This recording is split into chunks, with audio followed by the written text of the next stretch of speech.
seems India is betting on the auto component industry for its overall growth. And we have Mr. Akash Passey, who is ZF Group India's president. Thank you for joining us, sir.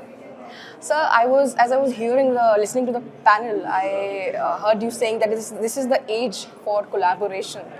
How do you see the auto component industry, panning out in the future? Well, first of all, thank you for the invitation. From my point of view, I think ACMA is already itself doing a very good job today. When we look at, as I hear from Minister Piyush Goyal, he says that amongst all the associations we have in India, ACMA is the most active, proactive, and contributive and collaborative. So I think that we have the foundation already laid out, but these are changing times when the technology is going through a rapid change, very much from mechanical to an AI era. And in this era, we are in the midst of it. And that is where, even if we are one of the largest auto component or mobility solution integrator in the world, we cannot make and do everything ourselves. And therefore, for us also, Tier 2, Tier 3 suppliers are very important, startups are very important. And therefore, within ACMA and rest of the industry, we do need to collaborate so that everyone can create maximum efficiency. We can bend a little more on the ones who are specialists on certain areas. And that is the approach which we need to take, because otherwise we will not be able to serve our end customers, or to which our OEMs are serving all the time. And our OEMs have, on us as Tier 1 suppliers, have a lot of needs. And those needs we need to meet, but that speed can be kept if we can be more collaborative to reduce the time from design to output substantially. Right. Automotive industry is going through I think, turbulent phase and changing global scenarios. How do you see India in this space? I always say India is the beacon of hope. At this moment, rest of the global auto industry in developed countries is in shambles, if I may use the word. They're going through a difficult time. It's rationalization. It's sometimes even reducing people, reducing volumes, reducing factories, reducing product platforms. But we have an exactly opposite situation in India, where our auto component manufacturers are, let's say, even in the passenger car industry, I believe that 50 plus new platforms are being made. A lot of them on EV, a lot of them still on ICE, because that is going to stay here. So even if a lot of our local customers say, oh my God, we're not having big growth, we just have flat growth. There's nothing bad with it, because the rest of the world is down. And it's not falling. Yeah. We are either flat, or our projections for 2030 are excellent, and we must make ourselves ready for this growth.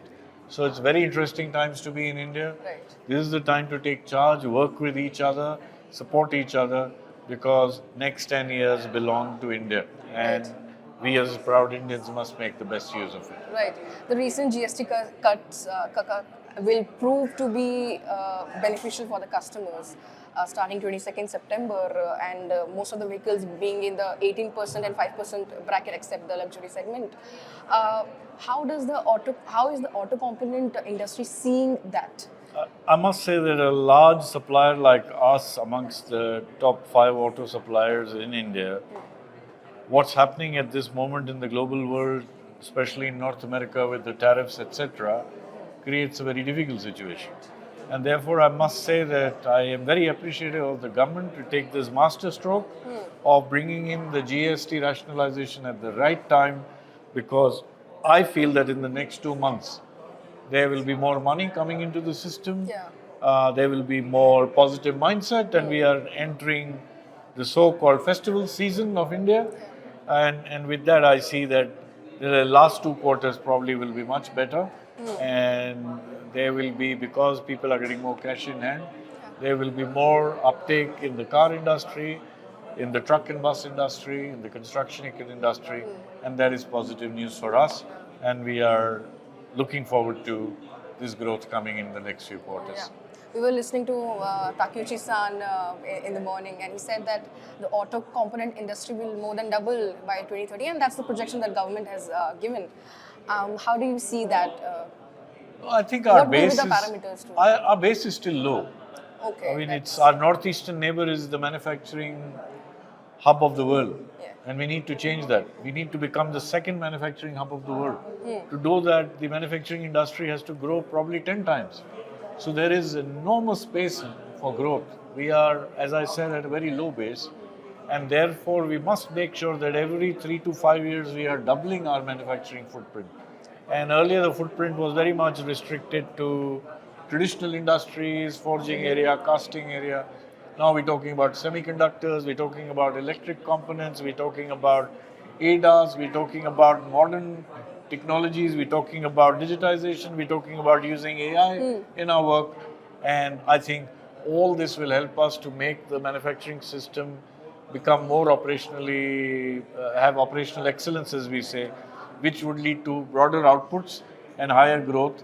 So I think we must double in the next 5 years at least. And do you think that this all can be achieved through localization only? Localization is an important parameter because as India, we are a cost-conscious market, we are a value-driven market. Even if some people say we are the lowest cost-based market, I do not agree with that. An Indian customer, first of all, what India has is a big consumer base. And we have our own consumer base, and therefore we have high volumes in all segments, be it two-wheelers, three-wheelers, cars, trucks, buses, construction. And in that, if you have to meet the needs, the changing needs, because government wants safety, government wants sustainability, government wants environmental thinking, but public wants modern solutions. They want everything in the car or in other modes of transport. They want modernization. So if you put a combination of both of those, we think that there is a good possibility available. We need to be very agile, fast. Yes, it is possible to do this. It's a tough journey, but I think we will make it. But it will be a VUCA-like situation. I think the crisis is here to stay for another few years, and therefore we have to learn to live in it. Right, just last question. How is the ZF Group seeing India as the base for both domestic sales and global market? I think ZF is, as I said, a very large group with around 40 to 45 billion euro worldwide. We are important but a small part. But still, in spite of being a small part, we have been given the status of one of the 4 or 5 regions of ZF worldwide. Europe is very big, North America is very big, China, including Southeast Asia, is very big. But there is special focus on India, and that is why in the last couple of years it's been made into the region. It's directly driven by the board of ZF worldwide, and for the first time in the world, it's fairly clear everybody wants to say India is the place to invest. And we all, including at ZF, we want to make good use of it and double or triple our business in the next few years. Right. So we are clearly seeing that India is becoming a hub for manufacturing and exports. It has to be, because if this nation has to become a Viksit Bharat, as which the government and the public wants by 2047, there is no other choice. It has to be that. And it looks that the ecosystem likes it, wants to work towards it. So let's all contribute and make it happen. Exactly. Right. Thank you for talking to us, sir. Thank you.